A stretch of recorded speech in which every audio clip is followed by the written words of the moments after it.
দক্ষিণ এশিয়ার প্রতিবেশী দুই দেশ ভারত ও পাকিস্তান 1947 সালে সাম্রাজ্যবাদী ব্রিটিশদের হাত থেকে ভারতবর্ষের স্বাধীন হওয়ার প্রাক্কালে সৃষ্টি হয় পাকিস্তান নামক রাষ্ট্র।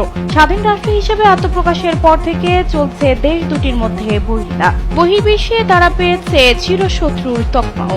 দেশ দুটি স্বাধীনতা লাভের পর থেকে বেশ কয়েকটি যুদ্ধ ও সংঘর্ষে লিপ্ত হয়েছে। কাশ্মীর ইস্যু এই সংঘাতের প্রধান কারণ। এছাড়াও সীমান্ত বিরোধ, জলবন্টন এবং সন্ত্রাসবাদ নিয়ে একে অপরের প্রতি অবিশ্বাস ও অভিযোগ বিদ্যমান।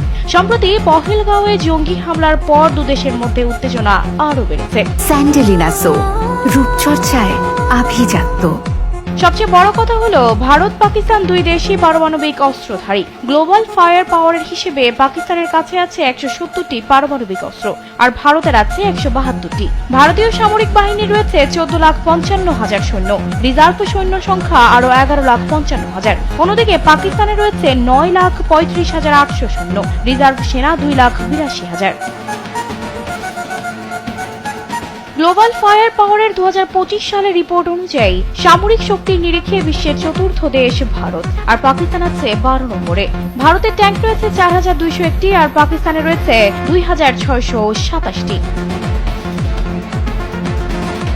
ভারতের মোট উড়োজাহাজের সংখ্যা 2,229টি, অপরদিকে পাকিস্তানে রয়েছে 1,399টি।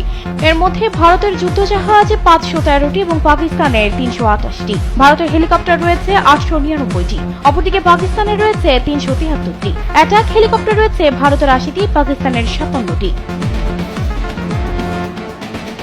সামরিক শক্তি পর্যবেক্ষণ করে প্রতি বছর একটি তালিকা প্রকাশ করে গ্লোবাল ফায়ার পাওয়ার। 2025 সালেও বিশ্বের শীর্ষ 145টি দেশের সামরিক শক্তির র্যাঙ্কিং প্রকাশ করেছে প্রতিষ্ঠানটি। তবে এবার এশিয়ান মিলিটারি স্ট্রেংথ 2025 শীর্ষক আলাদা একটি রিপোর্ট প্রকাশ করে গ্লোবাল ফায়ার পাওয়ার।